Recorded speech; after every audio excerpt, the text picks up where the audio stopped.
To bring up Mayor Parker. Talk about the complete streets.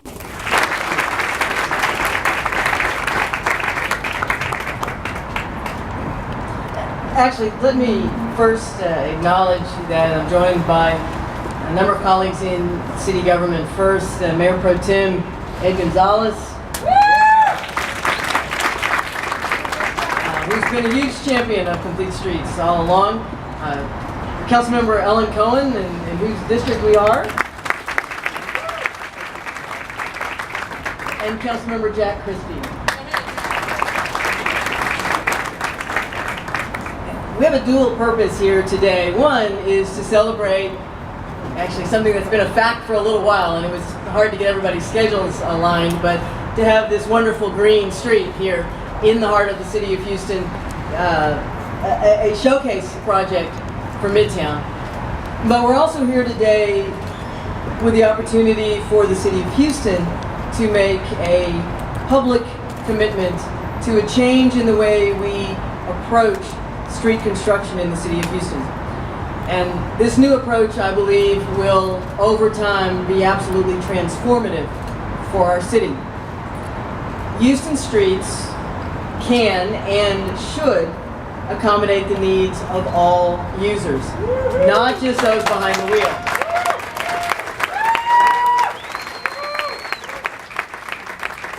The City of Houston Complete Streets and Transportation Plan, created jointly by Public Works and Engineering Department and the Planning Department, Dan Kruger and Marlene Gafford. Talk about yin and yang. Those of you who know them, is in draft form in my office, and it is meant to provide safe, accessible, and convenient use by motorists, public transit riders, pedestrians, people of all abilities, and bicyclists. It is also, we hope, designed to accommodate everything that the surrounding areas need as well, such as detention, and frankly, it's nice to see a little green when we look around the city. Houston is a city that embraces its diversity, and the Complete Streets policy takes that same view and applies it to our mobility system, meeting the diverse needs of all Houstonians while creating more accessible and attractive connections to residential areas, parks, businesses, restaurants, schools, and employment centers. It's also important to keep in mind that complete streets help build healthy communities in many, many ways. The executive order is a first step forward, and I know everyone here recognizes that the executive order just starts the process. It, in and of itself, doesn't make anything happen. It allows, though, for great changes to come forth. Now, frankly, it's always been possible to do a complete street in the city of Houston, but the default has been, let's get those cars moving. Now we want the default to be a complete street, and anything different from that, or different than that, to be something that has to be the exception.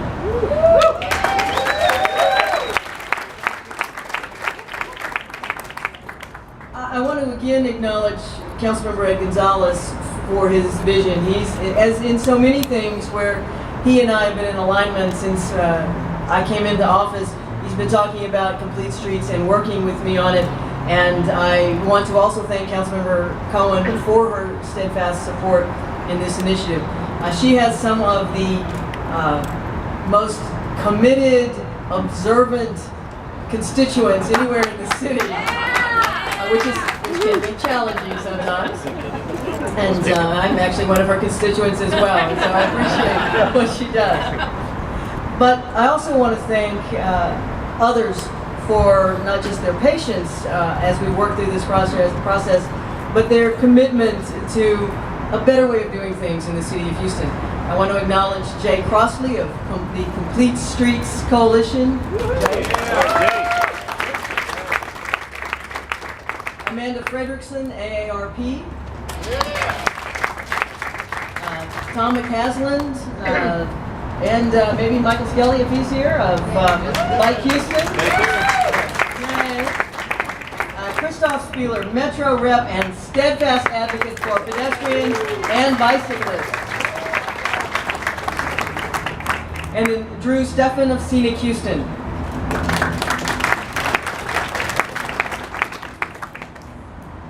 You know, we've been doing things in Houston for one way for a very long time, and in order to make sure that the contracting community, the development community that's actually going to be doing the work going forward knows exactly what we mean, that they don't have to guess, I want to thank an organization of committed volunteers, passionate Houstonians that have worked for many years to make Houston a more beautiful city. And Scenic Houston created this streetscape resource guide that we hope developers will consult as they begin planning their projects. It's full of examples of what we hope to accomplish through the complete streets approach. And you'll be pleased to know that both the planning department and the public works department have committed to making sure that these resources and other similar resources are available to those developers who come in to get them started on the right track. And I had intended to mark the page. Marlene, what's the page I point out every year, every time I see you, that we don't want to have happen again in Houston? It's the street with all of the Parking signs in it. You're going to have to tell me what page it is, though. All right, look it up. I want to show people this. It's my pet peeve.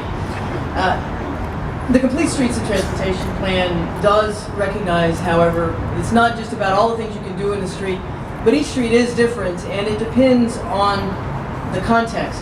We're not going to be able to do everything in every street.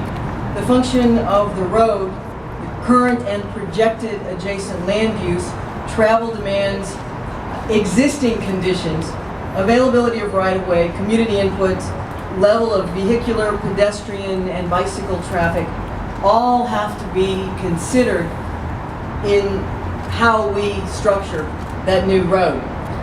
The ultimate goal, where appropriate, and this is what I want to be clear about, is walkable and bike-friendly neighborhoods with amenities such as trees and landscaping, public art, and street furniture. I would invite you to go take a look at navigation and just outside of downtown and see the kind of thing we're talking about in what was just a grass median in the middle of a neighborhood undergoing tremendous transition, and to see how we can make a mini public park in the middle of a fairly busy roadway on that median. We have to reimagine Houston's streets for all users as we work to build new and improve existing streets, sidewalks, pedestrian crossings, bike trails, lanes, and public transit. Houston is joining other cities that are already utilizing a complete streets approach, including Chicago, Baltimore, San Antonio, San Diego, Sacramento, Seattle, Portland, San Francisco, and New Orleans, as well as the U.S. Department of Transportation and numerous state transportation agencies. Our Complete Streets initiative will build upon and utilize tools such as the city's mobility planning, already underway. It will create new definitions found in the city's major thoroughfare and freeway plan policy statement, and new changes in the infrastructure design manual. The city's Rebuild Houston program will also ensure that all future roadway construction utilizes the principles contained in the mayor's Complete Streets executive order. The city's Planning and Development Department, the Public Works and Engineering Department, and Metro will be responsible for administration of the plan. All of the agencies that work in the city of Houston, however, and do street construction will be part of our ongoing planning, discussion, and implementation. And the projects we're celebrating today was done through one of our tax increment reinvestment zones, and it's important to acknowledge that the work of Midtown and the other tax increment reinvestment zones across the city of Houston, which do a lot of the transportation work for the city. We will all be in alignment moving forward. Marlene, my prop. Okay. I don't know how many of you can zoom in on this, but this book will be out here. And you will see a barely adequate sidewalk. That might be a 3-foot sidewalk there. And many of the older sidewalks in Houston are extremely narrow. But then we have seen fit to take that barely adequate sidewalk and put no parking signs right down the middle of the sidewalk. Absolutely insane. It's just mind-boggling. Oh, and there's this little sign that says "Share the road" with a bicycle. This is I'm not going to tell you where it is. It's too embarrassing. But an actual sidewalk in the city of Houston, and we're saying, bicycles and share the road, because that bicycle certainly couldn't go down this sidewalk because we put that bicycle sign right in the sidewalk. Nor could a wheelchair or a stroller or anything else. In order to make sure that we don't backslide in Houston, because leadership does change rapidly in Houston due to term limits and the very short terms we have in public office, I'm committing that there will be annual reports to City Council to track our progress going forward. I intend to sign the executive order following a full City Council briefing on the plan.